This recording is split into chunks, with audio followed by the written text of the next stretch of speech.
Shalom saudaraku. Pernah nggak saudara merasa bahwa Tuhan itu seperti main petak umpet dengan saudara? Tuhan itu seperti menyimpan sebuah rahasia dengan saudara, padahal saudara ingin sekali tahu jawabannya, tapi Tuhan tetap tidak memberitahu. Hal itu pernah dialami oleh Abram di dalam Kejadian pasal yang ke-12 ayat yang pertama.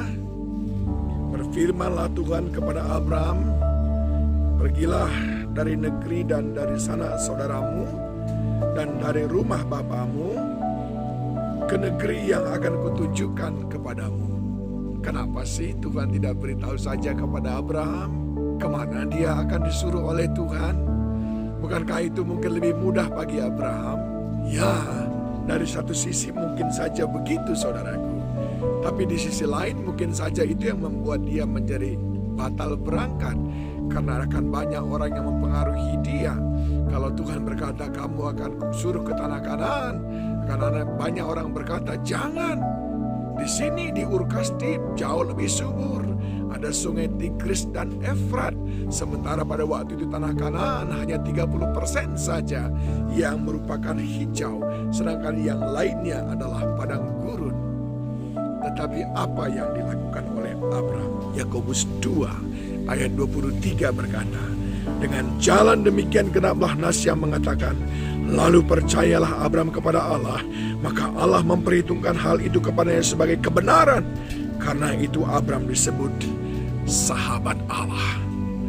Allah sering sekali seolah-olah menyimpan sebuah rahasia kepada kita. Dia belum menyingkapkan segala sesuatu karena dia ingin melihat iman kita. Dan ketika dia lihat iman kita itu, dia memperhitungkan itu sebagai sebuah kebenaran. Bahkan dia memberikan status yang baru kepada kita sebagai sahabat Allah. Mengapa? Karena kita menunjukkan kita percaya kepadanya, dan itu pula yang membuat dia percaya kepada kita. Kadang-kadang Tuhan memang menyimpan rahasia bagi kita, tapi percayalah bahwa semua yang dia rencanakan adalah yang baik. Tidak ada rancangan kecelakaan, tapi semuanya rancangan damai sejahtera dan sukacita.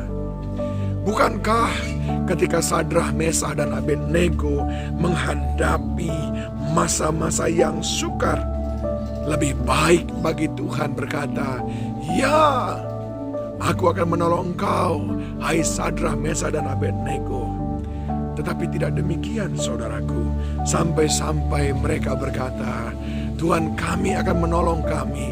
Tapi kalaupun tidak, karena mereka diberikan sesuatu yang tidak pasti.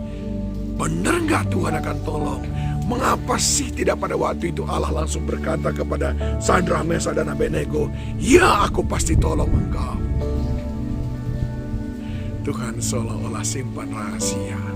Padahal ketika Sadrah, Mesah, dan Abednego dilemparkan ke dalam perapian yang menyala-nyala, yang dipanaskan 7 kali lipat itu, dan dalam keadaan terikat, dan ketika dia masuk ke dalam, di sana sudah ada Tuhan menantikannya, melepaskan ikatan-ikatan mereka, dan Tuhan mengajak mereka menari-nari. Sampai-sampai raja berkata, bukankah kita masukkan 3 orang? Mengapa sekarang ada 4 orang yang ada di dalam? Nebukadnezar terkejut dan mendekati pintu perapian itu. Lalu dia berkata kepada Sadrah, Mesah, dan Abednego, hamba-hamba Allah yang maha tinggi, keluarlah dan datanglah kemari. Lalu keluarlah Sadrah, Mesah, dan Abednego. Apa yang terjadi? Nebukadnezar berkata, terpujilah Allahnya Sadrah, Mesah, dan Abednego. Sering sekali Tuhan menyimpan rahasia kepada kita, supaya dia boleh menyatakan kemuliaannya kepada orang-orang yang tidak percaya kepadanya. Ketika dia membela kita di dalam masa-masa yang sukar, maka orang-orang yang tidak percaya itu mulutnya dikatupkan dan mereka tercengang-cengang bahwa Allah yang kita sembah adalah Allah yang hidup. Tidak semuanya Tuhan nyatakan kepada saudara, tapi bukan berarti dia sedang bermain-main dengan saudara. Ada maksudnya di sana untuk melihat iman saudara dan untuk menyatakan kebesarannya kepada orang-orang yang tidak percaya kepadanya. Sekalipun tidak begitu jelas bagimu, tetaplah percaya. Dia merancangkan hal-hal yang baik, hal-hal yang indah dalam kehidupanmu. Dia menyertaimu, melindungimu senantiasa. Tuhan Yesus memberkatimu.